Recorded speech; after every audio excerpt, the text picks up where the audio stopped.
চলে যাব এখান থেকে, কেউ থাকবে না। যিনি থাকার উনিই যখন থাকেন নাই, কারো কাছে মালাকুল মউত অনুমতি নিয়ে আসে নাই, আসবে না।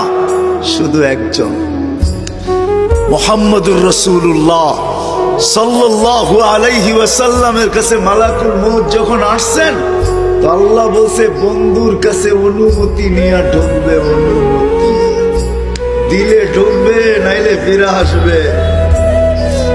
বন্ধু আমার, খবরদার অনুমতি ছাড়া যায় গর্জায় ঢুকা যাবে না। আমাদের কারো কাছে অনুমতি নিয়ে আসবে না, ওনার কাছে অনুমতি নিয়ে গেছেন। তারপরও বলছে শোনো, ঢুকার অনুমতি দিলেই কিন্তু হাত রাইখা দিবা না, আবার অনুমতি নিবা, রাখবা কি রাখবা না। বন্ধু যদি হা বলে তো রাইখো, যদি না বলে তো চলে আইসো। না বন্ধু আমার, কার বন্ধু? হ্যাঁ, কার বন্ধু? হাবিবুল্লাহ।